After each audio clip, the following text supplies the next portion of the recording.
Hello everyone, আজকে আমার মেয়ে প্রিন্সির নিউবর্ন ফটোশ্যুটের কিছু মুহূর্ত তোমাদের সঙ্গে শেয়ার করব।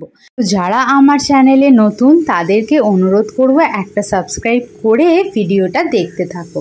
প্রথম থিমটা আমি চুজ করেছিলাম মারমেড থিমে। ফটোগ্রাফাররা বেবি ঘুমিয়ে থাকলেই ফটো ক্লিক করতে বেশি পছন্দ বোধ করে, কিন্তু মাঝে মাঝে প্রচণ্ড লাইট থাকায় প্রিন্সি জেগে যাচ্ছিল আর তখন আমি তাড়াতাড়ি করে ক্লিক করতে বলছিলাম। এটা হচ্ছে বিহাইন্ড দ্য সিন একটা ফটো। দেখো ওরা কি সুন্দর যত্ন সহকারে হেডব্যান্ড, ড্রেস সব পরিয়ে দিচ্ছে। এবার আসে সেকেন্ড থিম। আমার রিকোয়ারমেন্ট ছিল ইয়েলো ড্রেসে সানফ্লাওয়ার মোটিভে একটা কিছু পিকচার, তো আমার কথা মতো ইয়েলো ড্রেস অ্যান্ড হেডব্যান্ডটা সানফ্লাওয়ার মোটিভে ওরা করে দিয়েছিল।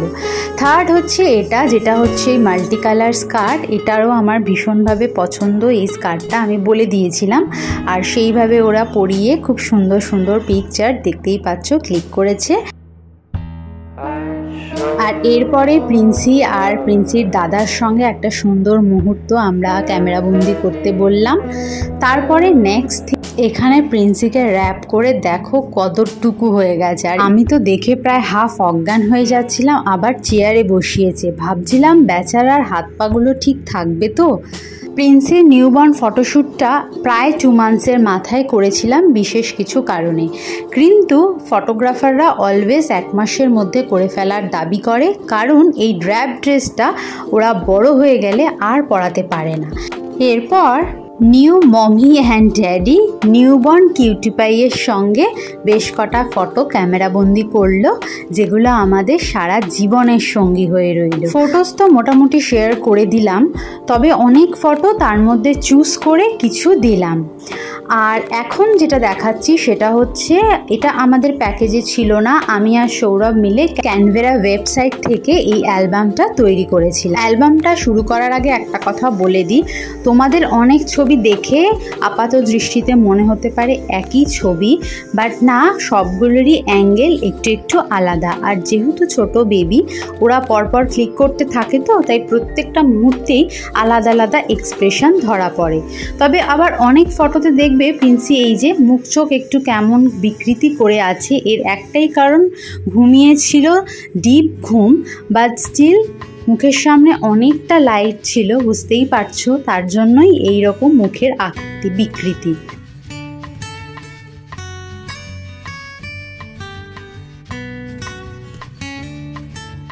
বেসিক্যালি ফটোগ্রাফার দিদিরা আমাকে থিম চুজ করতে বলেছিল, বাট আমি থিমের থেকেও বেশি জোর দিয়েছিলাম ড্রেসের কালারে। আমি থিম একটাই চুজ করেছিলাম, যেটা মারমেড থিম, অ্যান্ড ড্রেসের কালারগুলো বলে দিয়েছিলাম। যেমন দেখেছো, একটা মাল্টি কালার স্কার্ট ছিল, মাল্টি কালারের ড্রেস বলেছিলাম, একটা র্যাপ করতে বলেছিলাম, যেটা ওদের জন্য সত্যিই একটু টিপিক্যাল ছিল, বিকজ যেটা বললাম 2 মান্থস বেবিকে র্যাপ করা ইজ টু টাফ। অ্যান্ড একটা ল্যাভেন্ডার ছিল আর একটা ইয়েলো ড্রেসে ছিল। আর মারমেড থিমেও আমি রেড মারমেড ড্রেস বলেছিলাম, বাট ওটা সামহাও অ্যাভেলেবেল ছিল না, তাই জন্য ওটা স্কাই ব্লুতে করা হয়েছিল। আর এই পুরো শ্যুটটা একটা গোটা দিন জুড়ে হয়েছিল, মানে দিদিরা এসেছিল মোটামুটি সকাল 10টার মধ্যে, অ্যান্ড বাড়ি যেতে যেতে প্রায় 9:30 10টা বেজে গিয়েছিল। অবভিয়াসলি এতটা টাইম ধরে তো আর শ্যুট করেনি, কিন্তু যেহেতু ছোট বেবি তাই প্রপার টাইম দিচ্ছিল খাওয়া দাওয়া এবং সমস্ত কাজ যেন আমরা সুষ্ঠুভাবে করাই। অ্যান্ড ওরা এটা বারবার বলছিল ভালোভাবে পেট ভরে খাইয়ে দিয়ে এবং যেন ঘুম পাড়িয়ে দিই, বাট যেহেতু আমিও নিউ মম ছিলাম তাই আমি সব কিছু খুব ভালোভাবে করতে পারছিলাম না, কিন্তু দিদিরা কিন্তু আমাকে যথেষ্ট হেল্প করেছে, তাই পুরো টিমের কাছে আমি কিন্তু ভীষণভাবে থ্যাঙ্কফুল। আর নিউবর্ন ফটোশ্যুট সম্পর্কে যদি তোমাদের কোনো প্রশ্ন থাকে আমাকে কমেন্ট সেকশনে জিজ্ঞেস করতে পারো, আমি যথাসাধ্য আনসার দেওয়ার চেষ্টা করব।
তো কেমন লাগলো আজকের ভিডিওটা অবশ্যই কমেন্ট করে জানিও। সময় যে নাই, বিদায় নেব তাই। সবাই খুব ভালো থেকো, সুস্থ থেকো, আনন্দে থেকো। টাটা।